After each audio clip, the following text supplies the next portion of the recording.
বন্ধুরা আসসালামু আলাইকুম। এখন থেকে আপনি এক চ্যানেলের ভিডিওকে আপনি আপনার অন্য চ্যানেলে আপলোড করে ইনকাম করতে পারবেন।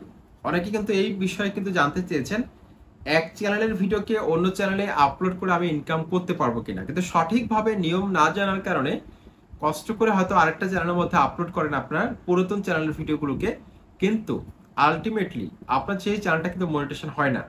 রিইউজ কন্টেন্ট দেখিয়ে আপনার মনিটেশনের আবেদনটিকে ইউটিউব রিজেক্ট করে দেয়। তো সঠিক নিয়ম কি আজকের এই ভিডিওতে কিন্তু আমি সেটা আপনাদেরকে বলবো। বন্ধুরা, সাথে রয়েছে তানিম খান। চ্যানেলটি সাবস্ক্রাইব করে বেল আইকনে ক্লিক করে অল সিলেক্ট করে দিন। যারা সাবস্ক্রাইব করেছেন, থ্যাংক ইউ সো মাচ। অনেক সময় আমাদের পুরাতন চ্যানেলের মধ্যে ভিউজ না আসার কারণে আমরা স্বাভাবিকভাবে কিন্তু সিদ্ধান্ত নিতে বাধ্য হই যে আমাদের নতুন একটা চ্যানেল ক্রিয়েট করে আমরা সেই চ্যানেলের মধ্যে আমাদের পুরাতন চ্যানেলের ভিডিওগুলোকে আপলোড করব। সেক্ষেত্রে সঠিক গাইডলাইন না পাওয়ার কারণে, সঠিক নিয়ম না জানার কারণে আমরা কষ্ট করে নতুন চ্যানেলের মধ্যে ভিডিওগুলোকে আপলোড করতে থাকি একটার পর একটা, কিন্তু চ্যানেলটা যখন আবার ভাইরাল হয়, মনিটাইজেশনের জন্য অ্যাপ্লাই করি, তখন রিইউজ কন্টেন্ট দেখিয়ে আমাদের আবেদনটিকে রিজেক্ট করে দেয়। দেখুন, ইউটিউব কিন্তু একটা পলিসি রয়েছে রিইউজ কন্টেন্ট নামে।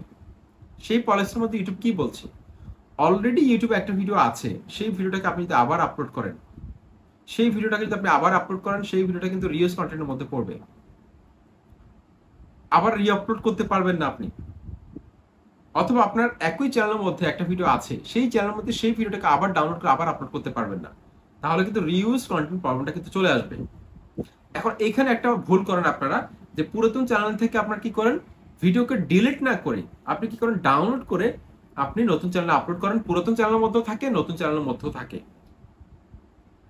এই প্রবলেমের কারণে কিন্তু আপনার রিইউজ কন্টেন্ট প্রবলেমটা চলে আসে। এখন এটা থেকে বাঁচার উপায় কি? আপনাকে প্রথমত পুরাতন চ্যানেল থেকে ভিডিওটাকে ডিলিট করার পূর্বে আপনাকে ডাউনলোড করতে হবে। প্রথমত পুরাতন চ্যানেল থেকে ভিডিওটাকে ডাউনলোড করতে হবে। ডাউনলোড করার পর আপনি সেই ভিডিওটাকে ডিলিট করে দিন। ডিলিট করার পর আপনি সেই ভিডিওটাকে কিছুটা এডিট করুন। কারণ একটা ভিডিও যখন আপনি ইউটিউবে আপলোড করেন, সেই ভিডিওটা কিন্তু একটা ফাইল নেম কিন্তু ইউটিউব নিজ থেকে দিয়ে দেয়, ইন্ডেক্সিং করে। আপনি না দিলেও প্রত্যেকটা ভিডিওর কিন্তু একটা ফাইল নেম থাকে। কিন্তু আপনি যদি হুবহু সেই ভিডিওটিকে পুরাতন চ্যানেল থেকে ডিলিট করে নতুন চ্যানেল আবার আপলোড করে দেন, হয়তো কোনো না কোনো সময় ইউটিউব অ্যালগোরিদম ভুল করে আপনার সেই ভিডিওটিকে রিউজ ভিডিও হিসেবে ধরে নিতে পারে। সেজন্য আমি আপনাদেরকে রিকমেন্ড করব, যদি আপনি 100% সেফ থাকতে চান, সেক্ষেত্রে পুরাতন চ্যানেলের ভিডিওটাকে ডাউনলোড করে ডিলিট করার পর আপনি কি করবেন, ডাউনলোড করার ভিডিওটাকে এডিট করবেন। এডিট করে আগে পিছনে কয়েক সেকেন্ড আপনি কাট করে দিবেন, অপ্রয়োজনীয় কিছু অংশ কাট করে দিবেন, যাতে করে সেই ভিডিওটা একটা নতুন ভিডিও হয়ে যায়, ফাইল নেমটা চেঞ্জ হয়ে যায়, সবকিছু ঠিক আছে। একটু ফিল্টার চেঞ্জ করে দিতে পারেন, লাস্টের দিকে একটু কাটবেন, প্রথম দিকে কয়েক সেকেন্ড কেটে দিলেন, শেষ। এতটুকু কাজ, আর কিছুই করার দরকার নেই। তারপর ভিডিওটিকে আবার আপলোড করে দিন নতুন চ্যানেলে। এভাবে যদি আপনি কাজ করেন, 100% আপনার নতুন চ্যানেলটার মধ্যে কোনো প্রবলেম হবে না, আপনি মনিটাইজেশন করে ইনকাম করতে পারবেন। পুরাতন চ্যানেলের সব ভিডিওকে আস্তে আস্তে আস্তে আস্তে আস্তে নতুন চ্যানেলে আপনি ডাইভার্ট করে আপলোড করতে পারবেন। তো এটাই ছিল আজকের ভিডিও। এই টপিক্সে কিন্তু ইউটিউবে কোনো ভিডিও নেই। আমি কিন্তু প্রথম ভিডিও আপলোড করেছিলাম এই টপিক্সে আমার চ্যানেলে। আমার আরো 2টা ভিডিও রয়েছে এই টপিক্সে, সেগুলো দেখলেও কিন্তু আপনি বুঝতে পারবেন এই টপিক্সে কিন্তু তেমন একটা ভিডিও তৈরি করে না বড় বড় চ্যানেলগুলো।